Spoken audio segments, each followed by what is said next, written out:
ने मिलकर भारत के साथ वो किया कि जिसकी अभी तक भारत को समझ नहीं आ रही। ये बहुत इंपॉर्टेंट और सिंबॉलिक है, लेकिन ये खतरे की घंटी भी बजाता है। इसे हम एनालाइज करेंगे। और दूसरी बड़ी खबर जिससे हम आगाज कर रहे हैं वो रूस यूक्रेन जंग के हवाले से। आपको मालूम है कि व्लादिमीर पुतिन और डोनाल्ड ट्रंप की गुज़श्ता रात एक टेलीफोनिक गुफ्तगू हुई।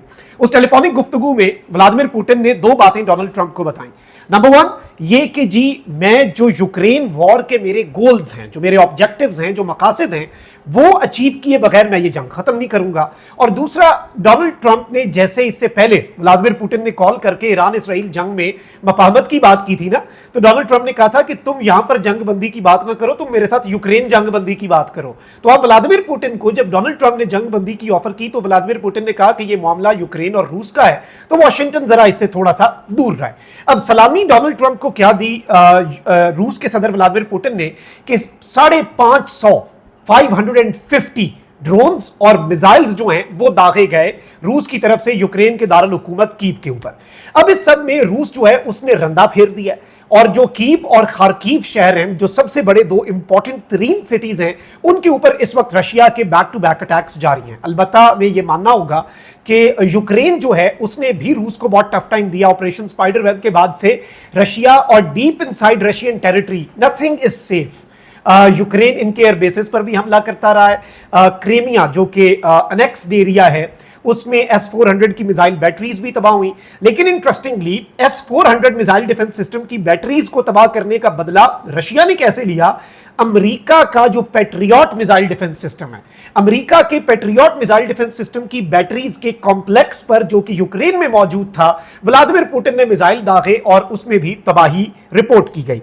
अब जो खबर है वो बड़ी तशवीशनाक है, क्योंकि ये याद रखिएगा कि चीन इस जंग के अंदर यूक्रेन के साथ है और चीन तो अलल ऐलान नहीं, लेकिन नॉर्थ कोरिया तो अलल ऐलान इस जंग में रूस के साथ खड़ा है। और नॉर्थ कोरिया ने मजीद 30,000 फुट सोल्जर्स इस जंग के अंदर भेजने का ऐलान किया, वो भेजने जा रहा है। बल्कि यूरोप कहता है ना कि चाइना फैसिलिटेट करता है। नॉर्थ कोरिया से जो हजारों बैलिस्टिक मिसाइल और फौजी आते हैं वो रूस जाते ही चाइना के रास्ते हैं।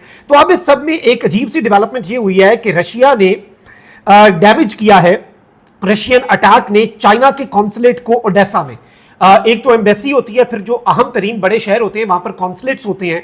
यूक्रेन के अंदर चाइना का जो कॉन्सुलेट है ओडेसा शहर के अंदर, वो इस वक्त डैमेज हुआ है। लेकिन उसी दिन ये भी समझ आई है, और ये अब कीव इंडिपेंडेंट इल्जाम लगा रहा है कि चाइनीज ड्रोन्स के पार्ट्स जो हैं वो कीव के अंदर पाए गए हैं। यानी जो ड्रोन अटैक कल रात रशिया ने किया उसमें एक तरफ तो कुछ नुकसान चाइना के कॉन्सुलेट को भी पहुंचा, बट आई थिंक कि वो अनइंटेंशनली होगा। जब आप एक ओवरऑल किसी शहर के अंदर तबाही फेरते हैं तो फिर वहां पर ऐसी बिल्डिंग्स भी निशाना बन सकती हैं जो शायद रशिया का एम ना हो। उसकी वजह यह है कि इसी खबर के अंदर कीव इंडिपेंडेंट कहता है कि अब चाइनीज ड्रोन्स जो हैं, this is the first time, क्योंकि इससे पहले ईरानियन ड्रोन्स, ईरान के शाहिद ड्रोन्स रशिया यूज करता रहा है।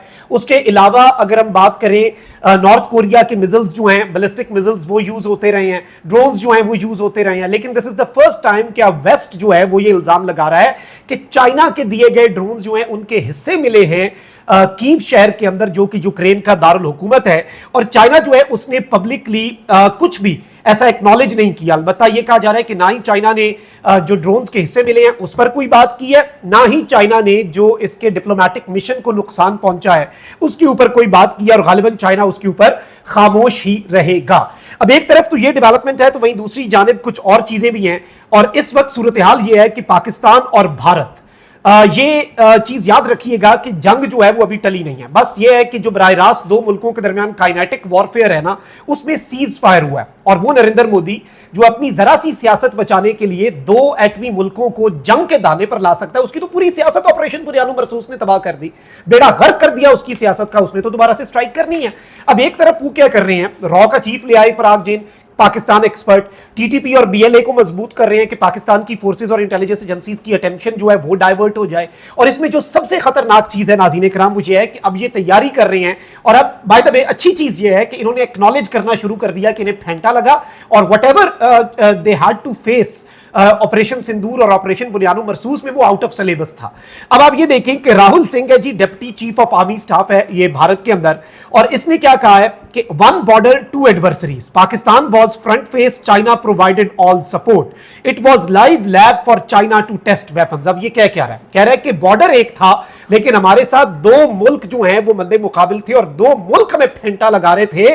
पाकिस्तान फ्रंट फेस पे था, सारा सपोर्ट जो है वो चाइना प्रोवाइड कर रहा था और ये चाइना के लिए एक लैब थी, हकीकी जंग एक लैब थी कि चाइना अपने जो वेपन्स हैं उन्हें टेस्ट कर सके। फिर ये क्या कहता है नाज़रीन किराम कि पाकिस्तान की जो इलेक्ट्रॉनिक वॉरफेयर और C4 इंटेलिजेंस कैपेबिलिटी है, दैट ट्रूली सरप्राइज्ड अस। और बाय द वे मैं आपको ये बताता चलूं कि पाकिस्तान एयरफोर्स की जो स्पेस कमांड है और फिर जो हमारे अवॉक सिस्टम है, जो हमारे वो तैयारे फजा के अंदर थे जो पूरी मॉनिटरिंग करके हमारे कॉम्बैट एयरक्राफ्ट J-10C को इंफॉर्मेशन दे रहे थे, this actually stunned India. India कभी ये एक्सपेक्ट ही हमसे नहीं कर रहा था। सैटेलाइट्स इसमें इनकॉर्पोरेटेड थी, हमारी space command and control incorporated थी और ये पहली मर्तबा है कि C4 इंटेलिजेंस कैपेबिलिटी और इलेक्ट्रॉनिक वॉरफेयर की जो कैपेबिलिटी है उसके हवाले से भारत यह एतराफ कर रहा है कि उसने हमें परेशान कर दिया। अब इसमें मैं आपको यह बता दूं कि एक सिंगल मीडिया ब्रीफिंग के अंदर क्या क्या इंडिया के इसे एक जर्नैल ने एक्सेप्ट किया है, लुबे लुबाब जी। पहला ये कि पाकिस्तान की C4 ISR जो कैपेबिलिटीज हैं उन्होंने इंडियन मिलिट्री को सरप्राइज किया। दूसरा, PF की इलेक्ट्रॉनिक वॉरफेयर कैपेबिलिटीज जो हैं वो अनमैच्ड थी इस पूरे ऑपरेशन सिंदूर के दौरान। पाकिस्तान आर्मी के फतह रॉकेट सिस्टम जो है उसने इंडिया के अंदर इफेक्टिवली इंडियन मिलिट्री के बेसिस को तबाह किया और इंडियन जो एयर डिफेंस सिस्टम है it failed to perform optimally, यानी to the best of its capabilities. जो एयर डिफेंस सिस्टम है वो 100% एक्यूरेसी नहीं दिखा सका। और आजकल वैसे भी आपने देख ही लिया होगा कि इंडिया का एयर डिफेंस सिस्टम क्या करता, मुकाबले में पाकिस्तान था, चाइना के हथियार थे, ईरान की मिसाल ले लें, एरो सिस्टम, डेविड स्लिंग और वो आयरन डोम, ये तीनों सिस्टम नाकाम हो गए। तो एयर डिफेंस सिस्टम पे रिलाई करके कोई भी मुल्क ये नहीं कह सकता कि वो नाकाबिले तस्खीर बन चुका है, ये याद रखिएगा। और ये चीज अब इंडिया को भी रियलाइज हो चुकी है। लेकिन इसमें जो मैंने कहा था ना कि इट रिंग्स अ बेल, ये एक अलार्म, खतरे की घंटी बजा रही है खबर। वो किस तरह से? वो इस तरह से कि भारत जो है वो इस वक्त अपनी गलतियों का एतराफ तो कर रहा है लेकिन वो इनसे सीखेगा और वो दोबारा से स्ट्राइक करेगा। लेकिन इंशाल्लाह आप देखेंगे कि अल्लाह की मदद शामिल हाल रहेगी। और जो पिछली मर्तबा एग्जाम में क्वेश्चन पेपर आया था इंडिया के लिए वो आउट ऑफ सिलेबस था, इंडिया वो रट्टा लगा के आएगा, इंशाल्लाह इस दफा नया क्वेश्चन पेपर होगा और वो तो सिलेबस क्या, वो इनके वहमो गुमान से भी बाहर होगा। वो सिलेबस आउट ऑफ सिलेबस नहीं, वो आउट ऑफ इमेजिनेशन होगा। लेकिन इस चीज को हमें समझना होगा कि इस वक्त पाकिस्तान की एयरफोर्स हाई अलर्ट पे है क्योंकि इंडिया ने 9 और 10 जुलाई को मशकों का कह दिया है कि हम पाकिस्तान के बॉर्डर के ऊपर जंगी मशकें करने जा रहे हैं अपनी साइड के ऊपर। फिर अमरनाथ यात्रा चल रही है। अमरनाथ यात्रा जो है उसके अंदर अल्लाह ना करे कि कोई अनफॉर्चुनेट इंसिडेंट हो जाए क्योंकि इंडिया उसे एक प्रीटेक्स्ट के तौर पे यूज कर सकता है सीज फायर तोड़ने के लिए। और इस वक्त जितनी शिद्दत से नरेंद्र मोदी दोबारा जंग चाहता है और कोई नहीं चाहता क्योंकि उसे बीजेपी के अंदर से भी कह दिया गया कि we will be replacing you with Yogi Adityanath, हम उसे सीएम पीएम बना देंगे सीएम से ऊपर करके। लेकिन हम ये बीजेपी का कंट्रोल कांग्रेस के हाथ में नहीं जाने देंगे। तो it is actually very complicated, ये मसला जो है इसे समझना होगा। तो एक तरफ तो ईरान इसराइल वाला मसला फंसा हुआ है, दूसरी तरफ ये रशिया यूक्रेन वाली जंग भी अब बहुत ही ज्यादा शिद्दत इख्तियार कर गई है, रशिया ने शहरों पर कब्जा शुरू कर दिया। तो वहीं अब पाकिस्तान और इंडिया जो है यूं लग रहा है कि यहां पर भी अब भारत किसी न किसी एडवेंचर की कम से कम हम ये बात कर सकते हैं। जितने अवेलेबल इंडिकेटर्स हैं अगर हम डॉट्स को कनेक्ट करें कि भारत कोई ना कोई मिस एडवेंचर प्लान कर रहा है। अपना बहुत ख्याल रखिए। निगहबान, पाकिस्तान जिंदाबाद।